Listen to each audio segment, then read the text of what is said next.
നെസീസ് ആർക്കേഴ്സിൻ്റെ പുതിയൊരു വീഡിയോയിലേക്ക് എല്ലാവർക്കും സ്വാഗതം. എല്ലാവരും സുഖമായിട്ടിരിക്കുകയെന്ന് വിചാരിക്കുന്നു.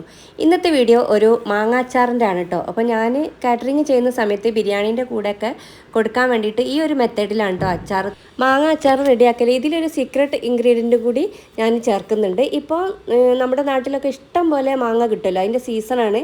ഇനി പൈസ കൊടുത്തിട്ടാണെങ്കിലും ചെറിയൊരു പൈസക്ക് നമുക്ക് ഇഷ്ടം പോലെ മാങ്ങ കിട്ടും. ഇതെനിക്ക് എൻ്റെ വീട്ടിൻ്റെ അടുത്തുള്ളവർ തന്നതാണ് കേട്ടോ. അപ്പോൾ കുറച്ചധികം തന്നിട്ടുണ്ട്. ഇനി അപ്പോൾ ഞാനിത് എന്താ ചെയ്യാന്നുള്ള നിൽക്കുകയിനി. അപ്പോൾ പിന്നെ എനിക്ക് എന്തായാലും ഇങ്ങനെ ഓർഡർ വരുമല്ലോ. അപ്പോൾ പിന്നെ അച്ചാർ അങ്ങനെ പൈസ കൊടുത്ത് വാങ്ങണ്ട. പിന്നെ നാരങ്ങൻ്റെ സീസണൊക്കെ വരുമ്പോൾ ഞാൻ നാരങ്ങൻ്റെ അച്ചാറിടും. പിന്നെ സീസൺ വരുന്ന സമയത്താണ് കേട്ടോ ഞാൻ അധികം ഇതേപോലെ അച്ചാറിട്ട് വെക്കൽ. അപ്പോൾ ഇപ്പോൾ മാങ്ങൻ്റെ സീസണാണ്. ഞാനിപ്പോൾ ഒരു പ്രാവശ്യം ഇട്ട് അത് തീരാനായിട്ടുണ്ട് കേട്ടോ. പിന്നെ ഇത് കുറച്ചും കൂടി കിട്ടിയപ്പോൾ ഞാനങ്ങനെ ചെയ്യാണ്.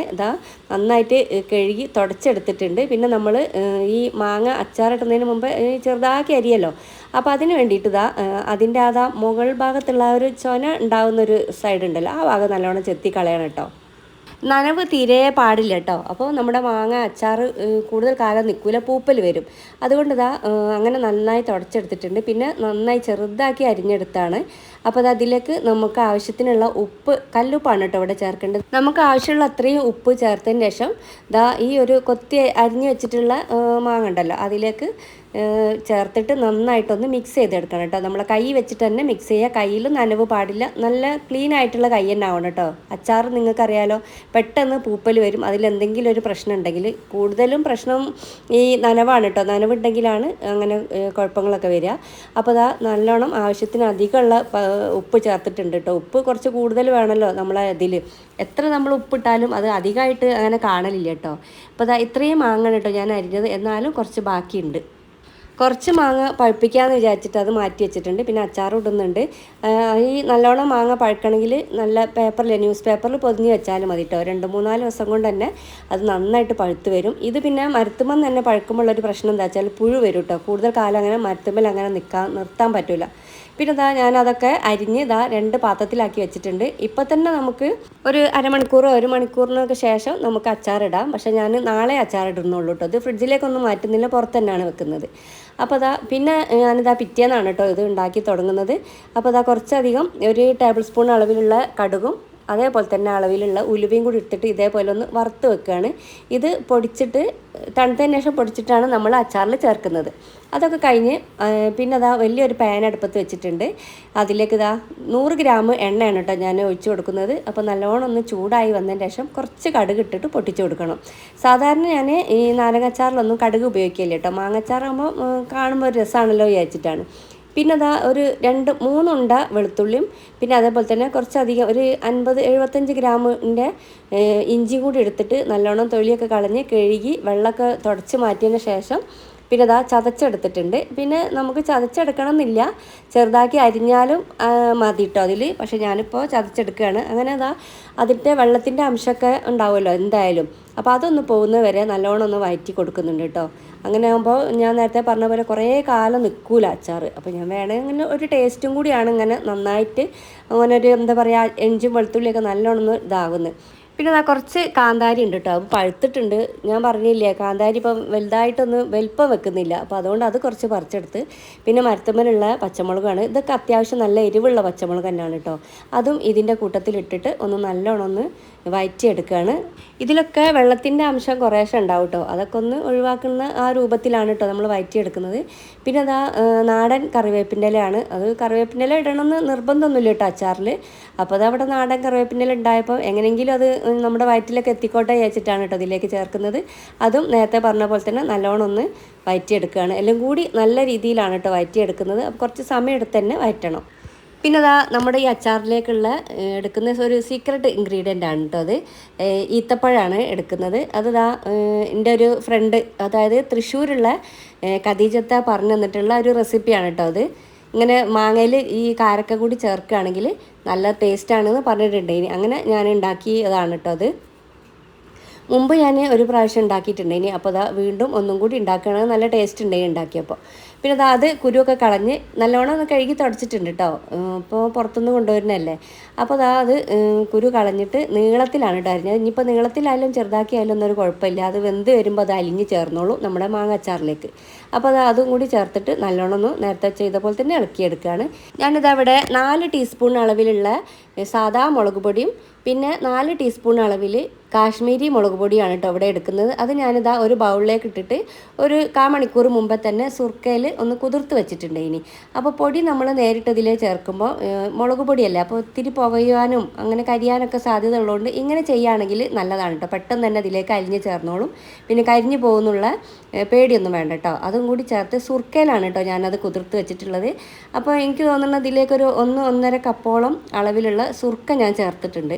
അപ്പോൾ സുർക്കൻ്റെ അളവൊക്കെ നമ്മൾ ഉണ്ടാക്കുന്നതിനനുസരിച്ചിട്ട് അതിൻ്റെ പുളിയും ആ ഉപ്പും അതിൻ്റെ രുചിയൊക്കെ നോക്കിയിട്ട് വേണം കേട്ടോ ചേർക്കാൻ.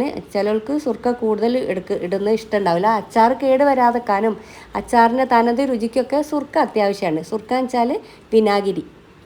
പിന്നെ അതൊക്കെ ചേർത്തിട്ട് അതിൻ്റെ പച്ചമണമൊക്കെ ഒന്ന് മാറുന്ന വരെ ഒന്ന് പിന്നെ നല്ലോണം ഒന്ന് വഴറ്റിയെടുക്കുന്നുണ്ട് കേട്ടോ. അപ്പോൾ സുർക്ക ഞാൻ കുറേശ്ശായിട്ട് ഓരോ ആവശ്യമുള്ളതിനനുസരിച്ചിട്ട് ഇങ്ങനെ കുറേശ്ശെ ഒഴിച്ച് കൊടുക്കുകയാണ് കേട്ടോ ചെയ്യുന്നത്. അല്ലാതെ മൊത്തത്തിൽ അങ്ങനെ ഒരുമിച്ച് ഒഴിക്കുകയല്ല. അപ്പോൾ കൂടിപ്പോയാലോ വിചാരിച്ചിട്ട് പിന്നെ ആ ഒരു മുളക് പൊടിൻ്റെ ആ ഒരു ബൗളൊക്കെ ഒന്ന് നല്ലോണം ഒന്ന് കുറച്ച് സുർക്ക വെച്ചിട്ടാണ് ഞാൻ കേട്ടോ കഴുകുന്നത്. അപ്പോൾ യാതൊരു കാരണവശാലും ഇതിലേക്ക് പച്ചവെള്ളം നമ്മൾ ഉപയോഗിക്കരുത്. അപ്പോൾ തിളപ്പിച്ചാറിയ വെള്ളം നമ്മൾ ഈ അച്ചാർ ഉണ്ടാക്കുന്നതിന് മുന്നേ തന്നെ എടുത്ത് വെക്കാൻ ശ്രദ്ധിക്കണം. അത് മറന്നു പോകരുത് കേട്ടോ. പിന്നെ മുളക് പൊടിൻ്റെ കൂടെ തന്നെ മഞ്ഞൾപ്പൊടി ചേർക്കാൻ വിട്ടുപോയിട്ടോ. അപ്പോൾ അതുകൊണ്ട് ഇപ്പോഴാണ് ഞാനിതാ ഒരു 1/2 ടീസ്പൂൺ അളവിലുള്ള മഞ്ഞൾപ്പൊടി ചേർക്കുന്നത്. മഞ്ഞൾപ്പൊടി കൂടി പോകണ്ട കേട്ടോ. അപ്പോൾ എന്താ വെച്ചാൽ അച്ചാറിന് നല്ലൊരു റെഡ് കളർ ഉണ്ടാകാൻ വേണ്ടിയിട്ടാണ് മഞ്ഞൾപ്പൊടി കുറച്ച് ഉപയോഗിക്കുന്നത്. വീണ്ടും നമ്മൾ നല്ലോണം ഒന്ന് ആ ഒരു മുളക് പൊടിയും എല്ലാം ഒന്ന് നല്ലോണം ഒന്ന് വഴറ്റിയെടുത്തതിന് ശേഷം പിന്നെ നമ്മൾ ഇന്നലെ റെഡിയാക്കി വെച്ചിട്ടുള്ള ആ ഒരു മാങ്ങ ഉണ്ടല്ലോ, ആ മാങ്ങയിൽ വെള്ളമൊന്നും ഒഴിച്ചിട്ടില്ല കേട്ടോ, സുർക്കയും ഒഴിച്ചിട്ടില്ല. ആ ഉപ്പ് അലിഞ്ഞ ആ ഒരു വെള്ളമാണ് നമ്മളിപ്പോൾ കാണുന്നത്. ഉപ്പ് ഒരുപാട് വാരിയിടുമ്പോൾ ശ്രദ്ധിക്കണം കേട്ടോ. അമ്മ ആവശ്യത്തിന് നോക്കി ഇട്ട് കൊടുത്താൽ മതി. അപ്പോൾ ഇനി വേണമെങ്കിൽ നമ്മൾ അച്ചാർ ഉണ്ടാക്കുന്ന സമയത്ത് രുചിച്ച് നോക്കിയിട്ട് ഉപ്പ് വേണം ചേർത്തിയാൽ മതി. അല്ലെങ്കിൽ ഈ നമ്മൾ മാങ്ങ റെഡിയാക്കുന്ന സമയത്ത് തന്നെ ഉപ്പ് ചേർത്ത് വെച്ചാൽ കൂടിപ്പോയാൽ അത് നമുക്കൊന്നും ചെയ്യാൻ പറ്റില്ല. അപ്പോൾ അതുകൊണ്ട് നോക്കിയിട്ട് വേണം കേട്ടോ ഉപ്പും സുർക്കയൊക്കെ ഒഴിക്കാനായിട്ട്. പിന്നെ അത് ആ ഒരു ഈ മുളകിൻ്റെ മസാലയിൽ കിടന്നിട്ട് നല്ലോണം ഇത് ഈ ഇളക്കിയെടുക്കണം കേട്ടോ. നല്ലോണം മിക്സ് ചെയ്തെടുക്കണം. പിന്നെ ഞാൻ 8 ടീസ്പൂൺ അളവിലുള്ള മുളക് പൊടിയല്ലേ ചേർത്തത്. അപ്പോൾ ഇത് നല്ലോണം ഒന്ന് മിക്സ് ചെയ്ത് നമ്മൾ രുചിച്ച് നോക്കിയ സമയത്ത് ഒരു എരിവിൻ്റെ പോരായ്മ ഉണ്ടായിനി. അതുപോലെ ഒരു ഇത്തിരി കൂടി കളർ വേണ്ടീനി. അപ്പോൾ എന്തായാലും നോക്കുമ്പോഴല്ലേ ഇത് നമ്മൾ ഉണ്ടാക്കി നോക്കുമ്പോഴല്ലേ ഇത് എത്രത്തോളം വേണമെന്ന് മനസ്സിലാവും. അപ്പോൾ ഞാൻ വീണ്ടും 2 ടീസ്പൂൺ അളവിലുള്ള ഈ മുളക് പൊടിയും കൂടി ബൗളിലേക്ക് എടുത്തിട്ട് നമ്മുടെ നേരത്തെ ചെയ്ത പോലെ തന്നെ സുർക്ക ഒഴിച്ചിട്ട് ഇത് പിന്നെ കുതിർത്ത് വെച്ചിട്ടൊന്നുമില്ല കേട്ടോ, പെട്ടെന്ന് തന്നെ ഇതിലേക്ക് ചേർക്കുകയാണ് ചെയ്തത്. അത്യാവശ്യം നല്ല എരിവുള്ള അച്ചാറാണ്. അതിൻ്റെ കൂട്ടത്തിൽ നമ്മൾ ഈത്തപ്പഴം കൂടി ചേർത്തപ്പോൾ അത് ഒരു ചെറിയൊരു മധുരം, ഒരുപാട് വേണ്ട കേട്ടോ. ഞാൻ ഇത്രയും മാങ്ങയിലേക്ക് 100 ഗ്രാം ഈത്തപ്പഴമാണ് ചേർത്തത്. പിന്നെ നിങ്ങൾക്ക് കണ്ടപ്പോൾ മനസ്സിലായല്ലോ കുറച്ചധികം മാങ്ങ ഉണ്ട്. അപ്പോൾ മാങ്ങൻ്റെ അളവ് ശരിക്കും പറയുകയാണെങ്കിൽ എണ്ണയെ നോക്കാൻ എനിക്ക് വിട്ടുപോയിട്ടുണ്ടായിരുന്നു കേട്ടോ. നമ്മൾ അരിഞ്ഞത് കൂടാതെ വീണ്ടും ഞാനൊരു 2-3 മാങ്ങ കൂടി അതിലേക്ക് അരിഞ്ഞ് ചേർത്തിട്ടുണ്ടായിനി. കുറച്ച് കുറവാണെന്ന് തോന്നിയപ്പോൾ ഏതായാലും ഉണ്ടാക്കുമ്പോൾ ഒന്ന് ഒന്നായിട്ട് ഉണ്ടാക്കാൻ വിചാരിച്ചിട്ട് അങ്ങനെ ചേർത്തതാണ് കേട്ടോ. അപ്പോൾ അതൊക്കെ ഒന്ന് ശ്രദ്ധിച്ചിട്ട് വേണം കേട്ടോ നിങ്ങൾ ഉണ്ടാക്കുമ്പോൾ ചെയ്യാനായിട്ട്. ആദ്യം ഒന്ന് ഉണ്ടാക്കിയിട്ട് നോക്കുക കുറച്ചളവിൽ. അപ്പോൾ സെറ്റ് ആവുകയാണെങ്കിൽ കുറച്ച് കൂടുതൽ ക്വാണ്ടിറ്റി എടുത്തിട്ട് ചെയ്താൽ മതി കേട്ടോ. അപ്പോൾ അതാ ഞാൻ നേരത്തെ തന്നെ വെള്ളം ഇവിടെ ചൂടാറാനായിട്ട് വെച്ചിട്ടുണ്ട്, തിളപ്പിച്ച വെള്ളം. പിന്നെ അത് ഇതിലേക്ക് ഒഴിച്ച് കൊടുത്തിട്ടുണ്ട്. അപ്പോൾ നല്ലോണം ഈ ഒരു പാകമാണ് കേട്ടോ. ഒരുപാട് വെന്ത് പോകണ്ട കേട്ടോ. മാങ്ങ ഒരുപാട് വെന്താൽ അലിഞ്ഞ പോലെ ഉണ്ടാവും. ചെറിയ പീസായിട്ടാണ് നമ്മൾ വെച്ചത്. അപ്പോൾ അതുകൊണ്ട് തന്നെ പെട്ടെന്ന് അത് വെന്തലിയാനുള്ള സാധ്യത ഉണ്ട്. പിന്നെ നമ്മൾ ആ അച്ചാർ ഇട്ട് വെച്ചിട്ടുള്ള ആ ഒരു ടേസ്റ്റാണ് കേട്ടോ വേണ്ടത്. ഇട്ടിട്ട് ഒരു 2-3 ദിവസം കഴിഞ്ഞിട്ട് കൂട്ടിയാൽ മതി. അപ്പോഴേ ഉള്ളൂ ശരിക്കുള്ള പുളിയും ഉപ്പും നമ്മൾ ശരിക്കുള്ള അതിൻ്റെയൊക്കെ ഒരു തനതായ രുചി ഈ മാങ്ങ അച്ചാറിന് കിട്ടുകയുള്ളൂ. പിന്നെ അത് ആവശ്യത്തിനുള്ള സുർക്കയും എല്ലാം ഒഴിച്ചൊന്ന് സെറ്റായിക്കുന്നു കേട്ടോ. വെള്ളമൊക്കെ പാകത്തിനയക്കിന്. എന്നതിന് ശേഷം നമ്മൾ നേരത്തെ എടുത്ത് വെച്ചിട്ടില്ലേനോ ഈ കടുകും ഉലുവയും വറുത്ത് പൊടിച്ചത്, അത് 2 ടേബിൾ സ്പൂണാണ് കേട്ടോ അളവിലുള്ളത്. പിന്നെ 1 ടീസ്പൂൺ അളവിലുള്ള കായപ്പൊടിയും കൂടി ചേർക്കുന്നുണ്ട്. ശരിക്കും പറയുകയാണെങ്കിൽ ഈ കടുകിൻ്റെ ഉലുവൻ്റെയും കൂടെ നമ്മളൊരു കഷ്ണം നല്ല കായത്തിൻ്റെ പീസ് ഉണ്ടാവുമല്ലോ, LGൻ്റെ കായം, അത് ഇങ്ങനെ പൊടിയേക്കാൾ ഗുണം കായത്തിനാണ്. അത് വേണമെങ്കിൽ അതിൻ്റെ കൂട്ടത്തിൽ നമുക്ക് പൊടിച്ച് ചേർക്കാവുന്നതിനാണ്. പിന്നെ വീണ്ടും നമുക്ക് കായം വേണമെങ്കിൽ ഇതൊക്കെ ഒന്ന് ഇളക്കി നോക്കി രുചിച്ച് നോക്കിയതിന് ശേഷം മാത്രം കുറച്ചും കൂടി കായം ചേർക്കാവുന്നതാണ്. അപ്പോൾ അതാ ഇന്നത്തെ എൻ്റെ മാങ്ങാച്ചാർ ഇത്രയൊക്കെ ഉള്ളൂ. കൂടുതൽ നിങ്ങൾക്ക് എന്തെങ്കിലും ഇതിനെ പറ്റിയിട്ടുള്ള ഡൗട്ട് ഉണ്ടെങ്കിൽ കമൻറ്റ് ബോക്സിൽ ചോദിക്കുക കേട്ടോ, ഞാൻ പറഞ്ഞുതരാം. പിന്നെ അതാ എല്ലാവർക്കും നല്ലൊരു ദിവസം ആശംസിച്ചുകൊണ്ട് താങ്ക്സ് ഫോർ വാച്ചിങ്. എന്തായാലും ഈ ടൈപ്പ് അച്ചാറൊന്ന് ഉണ്ടാക്കി നോക്കണം കേട്ടോ, ഈ മാങ്ങയുടെ സീസൺ കഴിയുന്നതിന് മുമ്പ് തന്നെ.